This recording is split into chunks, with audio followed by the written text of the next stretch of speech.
apparently the king once asked Churchill, how can you drink champagne at lunchtime? And he said, practice.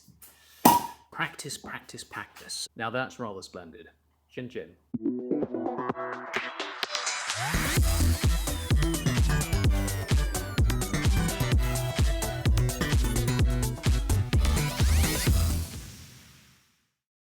Welcome back to Cricket and Cocktails as we review the second test of the series between England and New Zealand. The Kiwis have squared the series with an emphatic win at the Oval by 253 runs. Matt Henry took 11 wickets in the match and earned the best ever bowling figures for a New Zealand bowler against England. The England team were much changed after the Lord's Test match. Ben Stokes and Gus Atkinson were both withdrawn from the team, Shoaib Bashir was dropped, Ollie Robinson was injured, and Jamie Smith was away on paternity leave. And now an investigation into the nightclub incident after the Lord's Test match has concluded that Ben Stokes and Gus Atkinson have no case to answer, and both are back in the squad, along with the recovered Ollie Robinson, ahead of the series decider at Trent Bridge, which starts on Thursday. We have a lot to discuss.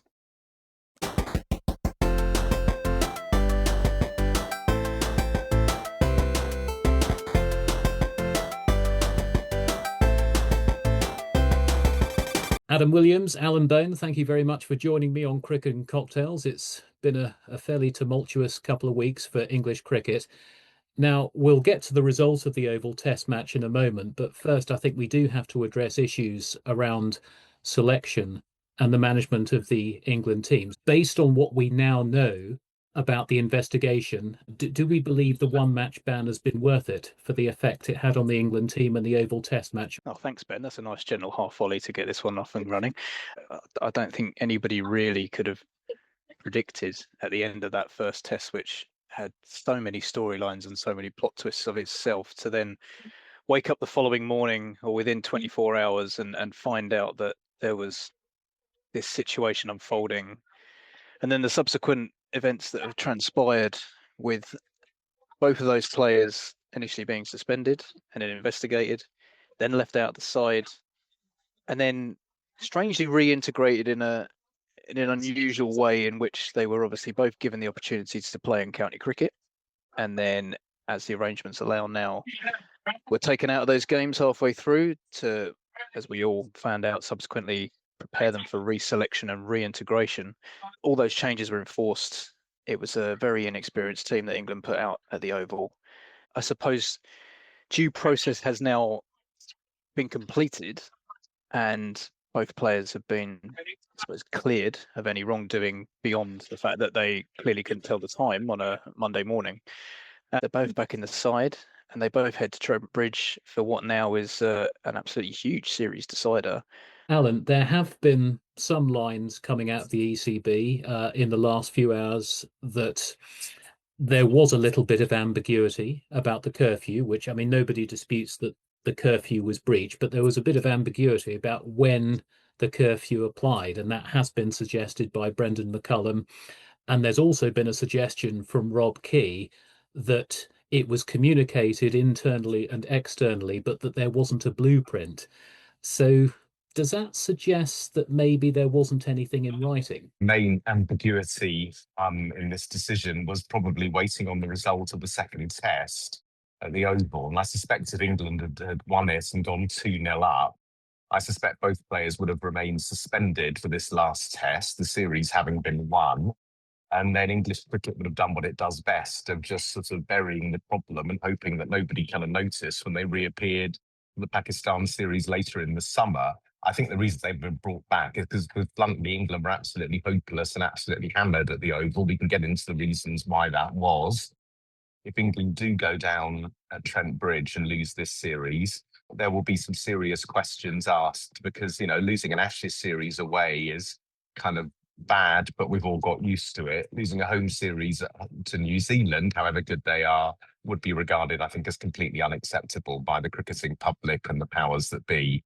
So I think that's the main reason they've been brought back. And in answer to your original point, no, it certainly wasn't worth a defeat by 250 odd runs or whatever in the chaos and bringing people in when they're not ready and for that one match suspension. It's achieved absolutely nothing. Let's have a look at the moment when the wheels started to come off. Adam, I was there on Thursday morning, At that point, I think you could argue that a relatively inexperienced England attack. I think less than 30 test matches between the bowlers and most of them to Jofra Archer.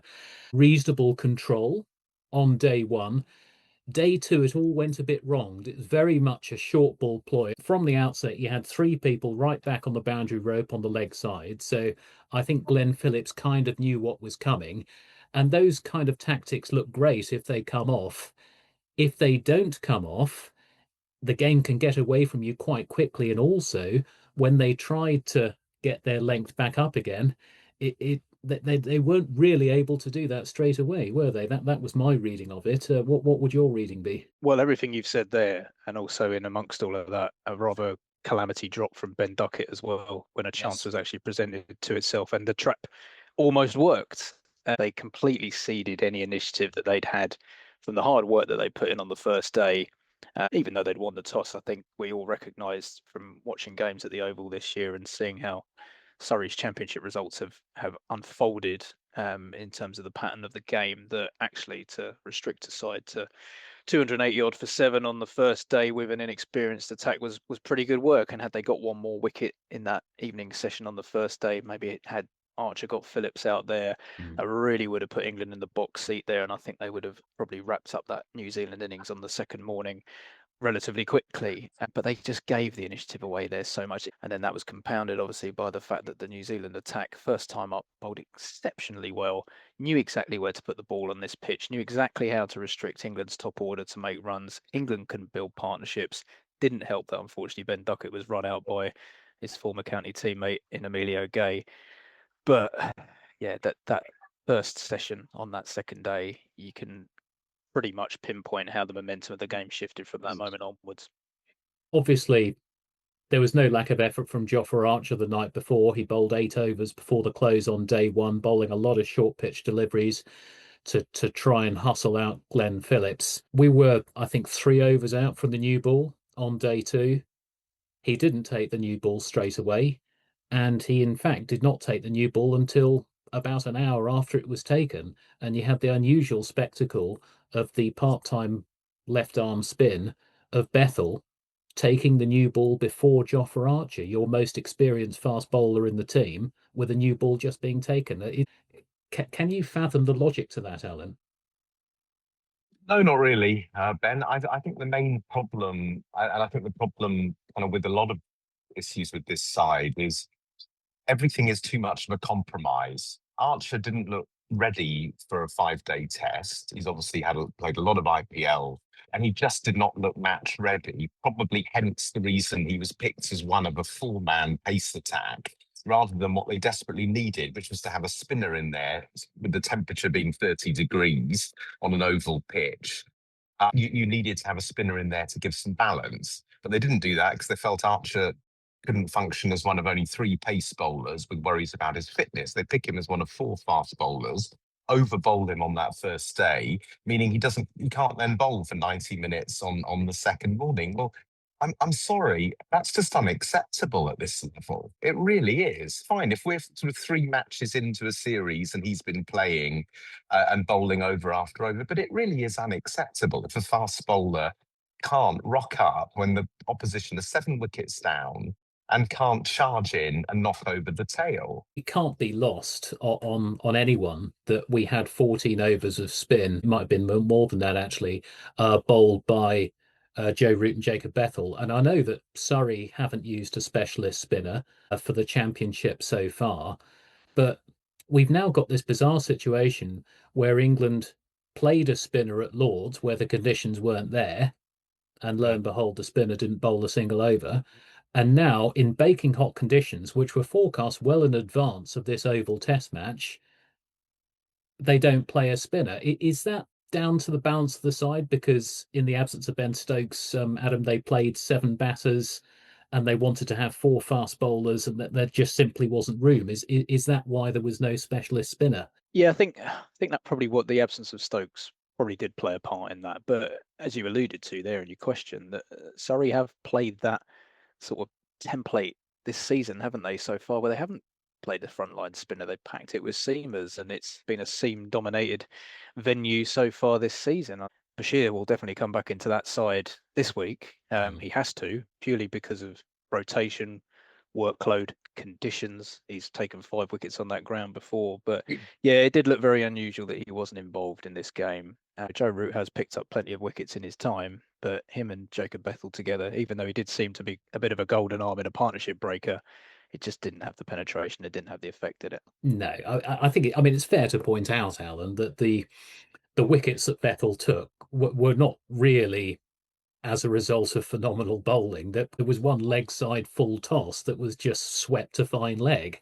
He's not really there for his wicket taking, although he was, as Adam said, a bit of a golden arm. But my question to you, Alan, is assuming we do play a spinner at Trent Bridge, where the conditions are going to be similarly baking hot, even though Trent Bridge is not normally a turning ground, which one of the bowlers do you take out of the team that played at the Oval? Do you keep Matt Fisher in for his ability to score a 50 batting at 9, or does someone else make way? I think Matt Fisher probably makes way, and I think you pretty much revert to the team from the first test. Some of us might say this is what they should have done in the second test, and then dealt with all the nightclub shenanigans after the series. So I don't know what Robinson's fitness is like, but you obviously want to keep tongue in there. Stokes will come back in at 7. Bashir, as Adam says, I think will certainly come in. I think you have to ask the question: how does Bashir get back into the team if they're not going to play him in those conditions? Where, yeah, I mean, the ball probably won't spin around corners because Trent Bridge usually isn't that sort of surface, but there'll certainly be grip because the wicket will be bone dry, presumably, Adam. You'd think so. I'm kind of in agreement with Alan there that I think the 5 changes might get reversed from this test, and we go back to the 11 that played at Lords. The only one I think who might potentially get a rest is Josh Tongue. However, having said that, that is his home ground these days. Now he's a Nottinghamshire player, so I think he'd be very disappointed if he was to miss out on a chance to play a test match in front of his home crowd. But his speed seemed a little bit down, didn't they, in this test match? And I worry about the workload potentially. Robinson should be fit to come back in. Do you want to play Robinson and Fisher as 2 kind of identical bowlers? But Bashir's got to play. So pure and simply, he has to play, presuming Stokes comes back in and bolsters that bowling attack. It gives you the option and it gives you the flexibility to have him in the side. There were some encouraging signs at times from the England batting. I thought Emilio Gay played very well. There was no lack of application from Joe Root. We saw some flashes of absolute genius from Harry Brook.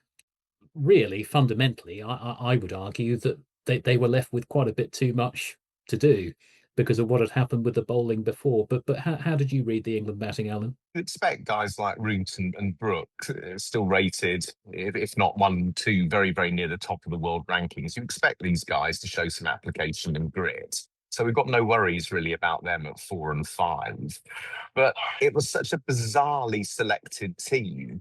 You've obviously got an opener in his second test. You've got Ben Duckett, who really I think is extremely lucky to be hanging on in this side. He doesn't seem able to have the sort of clear attacking instincts when he came back into the side a couple of years ago, and out to that sort of half-hearted cool thing. Bethel just doesn't seem at the races at all. Like Jofra Archer, hasn't played enough red ball cricket, and okay, he's attracted some good deliveries, but that happens when you're out of form. And add that in. Debutantes in Rue and Cox at 6 and 7, and then you've got the longest tail we've had really since the Cowardly Lion. I mean, just a bizarre spectacle of Jofra Archer coming out at number 8. It was a very weirdly selected team. You're basically relying on Roos and Brooks to get the bulk of the runs. You're not going to win many test matches just relying on 2 players. Is Jacob Bethel really a number 3? Can we risk someone in such a pivotal position coming into the side and essentially learning the role in the test arena? Because he doesn't do it at county cricket level. He hasn't played any county cricket this season. And we're expecting him to learn a role that he doesn't hold really off the hoof in the test arena. I mean, can anyone really be expected to do that? And should Bethel be asked to do that? It's a difficult one, isn't it? Because he's clearly got a lot of credit in the bank from that 100 definitely. in Sydney during the winter. And it was a phenomenal display that he put on in that game. And the big thing is when he got to 100, he went on with it. Yeah, this time round, he is clearly showing the effects of having not had any red ball cricket for a considerable amount of time. But if you remember, he came into this test side originally the last time we were in New Zealand as a kind of last minute number three and took to it like a duck to Yeah, that's water. true. And I think that really just shows that the talent is there for Jacob Bethel and the potential is there. And it sounds like a cliche, but he really is only one good innings away from looking absolutely perfect for that role yet again. I just feel that he's had a little bit of a rough trot in this first two tests of this series, and I'm hoping that a big innings is around the corner, and I'm hoping it's this week. We know these players are talented, but there's such intense scrutiny and much less tolerance and margin for error when the team is losing. And I would say we know James Rew is a talented player. We know Jordan Cox is a talented player because of what they've done before they got into the England squad. But Rew, while he did get himself in on both occasions with the bat, he made some pretty big errors under pressure behind the stumps. Jordan Cox didn't really have much of an opportunity to shine, certainly not in the second innings, because he was batting with the tail, and the tail was blown away almost immediately by Matt Henry, who we'll get onto later. Isn't that one of the issues, that we know these players are talented, but there's just less margin for error when the team as a whole is doing badly? And it does show the chasm between county cricket and international cricket, which is still there. Roon, you can't argue. Is it 12 first-class hundreds he's made, and he's 22 years old? Of course, he's a talented player, but there were fundamental mistakes in this game. In his batting in that first innings, he was dropped on the hook on the boundary just before the close, and then kind of did a sort of flap at a short ball a few overs later and got caught at slip. And you think, well, a more experienced player would have looked at this, having either not played the shot to be dropped in the first place or learned from it and said, right, I just need to rein this in, see it through to stumps, and then start again the next day. But they haven't got the experience. And to play debutants at 6 and 7 was really asking too much. I was surprised when they named the team and James Rew and Jordan Cox are both in it, that they didn't give Jordan Cox the gloves actually, and just said to James Rew, That's what I thought they'd be do. a batter, because Yeah. he's shown that he's been very successful doing that for Somerset for the last couple of years. Look, James Rew, it was a debut to forget in some ways. He had a very chastening experience there behind the stumps. It wasn't entirely his fault that so many extras were conceded in both those innings. Some of it was highlighted by the fact that there were some missed opportunities there with the gloves, but he had a torrid time there, especially on that second morning, trying to keep to some of that bowling. Jordan Cox, as well as you say, Alan, there, I think it's a difficult one for him having to bat with the tail, because perhaps he didn't really have the full opportunity to show the innings that he could build. But I really was surprised they didn't give him the gloves, actually, and he might have been slightly surprised as well by that, bearing in mind that the one county game he has played this season, he came in, scored a double hundred in quick time against Leicestershire, had the gloves on, then got pulled out in the middle of the game and was called into the test squad. But to go back to James Rew's time will come. He is a talent. He is a player that we should be building this team around for the next decade or so. And his time, probably alongside his younger brother as well, who is by all accounts He's much doing better pretty well, keeper. isn't he? Exactly. I can see a scenario where in years to come, it'll be James Rew at 6 or maybe a bit higher, and Tom Rew coming in below him with the gloves on.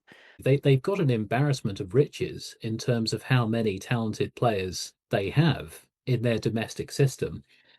New Zealand have about a quarter, roughly, of the playing base of professionals that England do. And in the New Zealand team, you've got Henry Nicholls, who goes into the number 3 spot one game after the retiring Kane Williamson vacates that position, scores a superb 100. You've got Glenn Phillips, who can come in at 7 and score his first ever Test 100. How timely is that? With fast bowlers charging in and trying to bounce him out with 3 people on the leg side, and he takes it on. And you've also got Matt Henry, who for much of his career, and I've actually argued this in my blog, he's been in the shadow of the excellent Trent Boult and Tim Southey. And with the spotlight on him as the senior bowler, he delivers the best ever performance of his Test career. I mean, how good is this New Zealand team, and how resilient and efficient are they with the much smaller playing base that they have? Well, I think you've hit the nail on the head there, Ben. I mean, they get every ounce of talent out of the players they've got. And with Matt Henry, it's just very simple. It's stump to stump, get the keeper up, which seems to be a real problem for England in this basketball era. We just don't seem to be able to, even Root and Brooke do not seem able to kind of adapt to this, which I just find extraordinary. I think I messaged you when I can't remember, one of the LBWs happened, saying, why can we not play sort of 78-mile-an-hour, medium pace, line-to-line bowling with the wicket keeper standing up? It's really, really odd. We should mention Tom Blundell. I think the point was made in another podcast that I was listening to this morning, actually, that people will look at this scorecard years from now and say, oh, Henry Nicholls played well. Oh, Matt Henry played well. Oh, Glenn Phillips played well. It's a little bit difficult on the basis of the scorecard alone to appreciate how impressive Tom Blundell actually was. And now it seems to be a little bit of an issue. We saw this when Michael Neser bowled in the Ashes series last winter, that a keeper standing up is starting to be a bit of a problem for the Bazball template. Is it because the players are just less inclined to go forward out of their crease and upset the line and length of the bowlers? Is that it, or is there something else, Adam? I listened to some post-match stuff as well yesterday, and some of it today too. And there was some chat there with Matt Henry, I think, in one of his post-match interviews, when he got asked the question, "Oh, did you pick that up from the way that the likes of Michael Neser and others in that Australia team bowled in the winter?" And he said, "No, actually, we started doing it the last time they toured our country, and we've just stuck to our guns." And Matt Henry's played, loads of county cricket, hasn't he, for probably almost Yes. a dozen counties in his Somerset last career. summer. Exactly, yeah. And he's bowled on those pitches so many times, and he knows how effective it is to produce those spells. And if you've got a fantastic gloveman behind the stumps in Tom Blundell to back you up on that occasion, you know that it's going to potentially buy you 1 or 2 wickets in innings. And there was one catch that he took in that first innings, Blundell standing up, which is an incredible skill for wicket keepers to be able to get their hands in position and be able to react. Sometimes it's just instinctive, it just lands in the gloves, but to be able to watch the ball that closely and to be that confident that you can react to an edge off the bat from close range. Assuming there aren't any niggles or fatigue or injuries, which is possible with such a short gap between test matches, do New Zealand, for you to field an unchanged team, and England revert back to the 11 that played at Lords? Yes and yes from me, Ben. I don't see any reason that New Zealand would change. They've got a very good lineup, a good balanced lineup of bowling there. So yeah, if everybody's fit and firing, I think the same side for New Zealand and England, as we've discussed, pretty much a reversion to Lords. Well, gentlemen, I started with a horrendously difficult question, and before I introduce the cocktail, I'm going to end on a horrendously difficult question. Either of you can jump in on this one, but you both have to answer it. We seem to get conflicting accounts between what Brendan McCullum said after the nightclub incident, after the Lord's Test match, and what the chief executive of Durham Cricket said. So Brendan McCullum said he was worried about Ben Stokes, he was concerned for him. And the chief exec of Durham, Bostock, I think is his name, he was essentially saying, well, I'm bemused by this. I don't know what all that is about. Can they both be right? What I can do, Ben, is I can bring you some actual breaking news during this show. Is that I had a statement, I've had a 3-paragraph statement from the cricket's regulator in my inbox that says that following their investigation, no further action needs to be taken against either of the 2 players. So to go back to where we started off on this show, what a complete waste of time that's all been for the last 10 days. But anyway, yeah, there's very strange hearing those 2 conflicting accounts from both county and country about Ben Stokes' state of mind and his actual persona. I think he will go into training either today or tomorrow, Tuesday, 2 days out from the start of the test, and he'll just say, look, let's draw a line under what's happened for the last 2 weeks. We've got a game to win this week. We've got a side that we need to pick to win this test match, to take 20 wickets, to win a series at home, to be a very good side. Let's get on with business and let's get down to it. Brendan McCullum, in many ways, there's lots about him that I think has been good and that I like. But I also think there's some self-preservation starting to creep in now. I think he realises that he was extremely lucky to hang on to his job after the Ashes. He really shouldn't have hung on to it. And sort of chucking Stokes under the bus and sort of not, and now having to rehabilitate him into the side because they're panicking because it's 1-1 and they need Stokes to balance the side and try and win the game. It's all looking a little bit messy. And I think the interesting thing will be if they lose at Trent Bridge, then I think the knives will certainly be out for Mr. McCullum going forward. Well, no pressure on England then. It does feel like quite a tumultuous test match. And if ever there was a time to relax and have a drink, it would be now. So I'm going to introduce the cocktail. If I could transfer one over to you through your screen, I would do, because this is really quite splendid. So aside from the cola and the lemon and the sprig of mint, you've got the small matter of vodka, tequila, gin, and Contro in there, which you mix up, and it's really, really nice. It's a little bit early in the day, but it is 5 o'clock somewhere. Cheers to both of you, and we will reconvene after Nottingham. And just make sure when you finish that, Ben, just make sure you're home in time for midnight. Home by midnight, definitely. Tap in bed. Yeah, not necessarily sleeping. Synchronized watches. Thank you very much. Okay, farewell. Take care, Jen. It's time for the cocktail, and this cocktail is a Long Island iced tea. This is going to pack quite a bit of punch because these are the alcoholic elements: vodka, rum, tequila with a silly hat on there, triple sec, or in this case Contro, and gin. 25 ml of each of those items has gone into my cocktail shaker here. And all I'm going to do now is add 25 ml of lemon juice, 25 ml of lime juice, a little bit of ice, whoops, and then we're going to give that a good shake.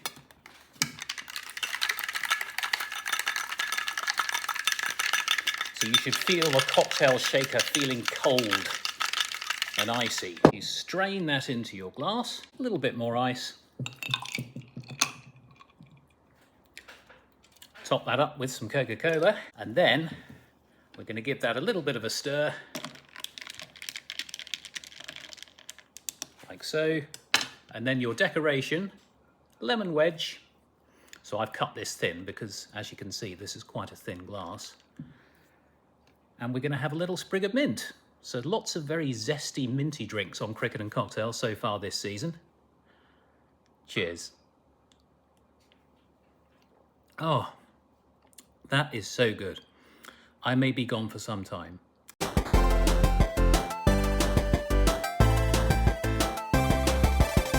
It's been a lively discussion here on Cricket and Cocktails after a truly chaotic couple of weeks for English cricket.